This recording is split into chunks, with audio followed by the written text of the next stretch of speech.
goals apa sih yang masih pengen dikejar sama Naura? Apalagi kan sekarang masih muda gitu kan, masih panjang gitu jalan di dunia entertain gitu.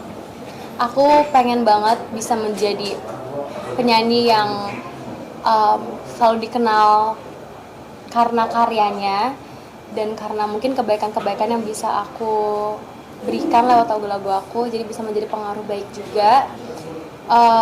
Dan semoga karya-karya aku bisa menjadi karya yang everlasting juga, karena rasanya lebih sulit untuk mempertahankan sesuatu daripada bikin one hit atau bikin kayak oke, ini harus disukai sama banyak orang, enggak, tapi ternyata lebih susah untuk mempertahankan apa yang sudah diperjuangkan selama ini juga.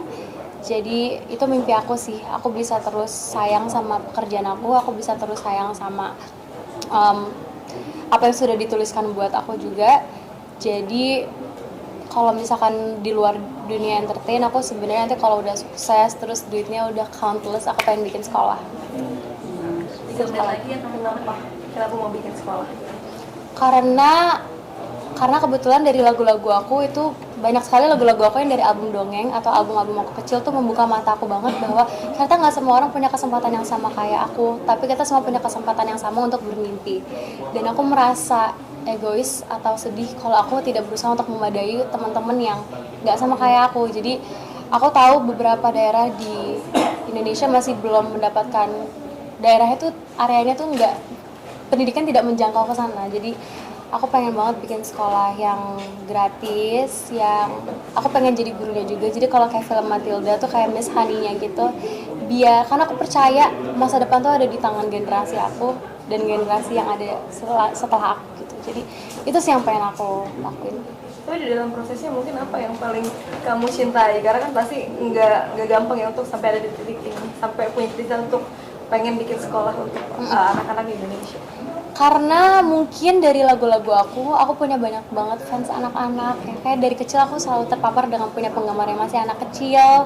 Terus aku juga punya adik, jadi aku benar-benar ngerasa kayak aku suka anak kecil dan aku punya banyak harapan banget ketika aku ngelihat mereka. Karena di umur yang sekarang aku ngelihat fans-fans aku yang masih kecil juga, aku suka kayak merasa ya Allah, itu kayak reflection diri aku banget. Dan mimpi itu kan gratis dan gak ada batasnya, tapi kalau misalkan reality ngebatasin itu semua, aku sedih gitu.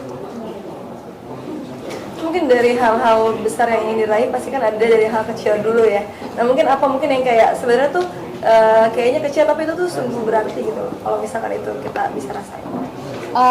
Mungkin aku senang banget sih ngelakuin activation atau sedekah yang apa aku bisa bagi, karena kayak aku ingat banget dari zaman konser dongeng dulu aku mengadakan pelatihan di sekolah-sekolah, pelatihan musikal, pertunjukan, itu rangkaian ke konser dongeng yang pertama, itu aku ingat banget. Dan setelah konser dongeng yang pertama aku juga mengadakan pelatihan libur kreatif dengan ya udah aku provide guru vokal, aku provide koreografer, dan juga gimana caranya belajar untuk monok di atas panggung dan percaya diri di atas panggung. Karena aku tahu rasanya dulu jadi pemalu tapi mimpinya di atas panggung. Jadi itu yang sudah aku mulai sebenarnya dari dulu. Kita perlu cahaya, tapi mungkin cahaya apa yang dirasakan ketika akhirnya maksudnya banyak spotlight yang menuju ke kamu?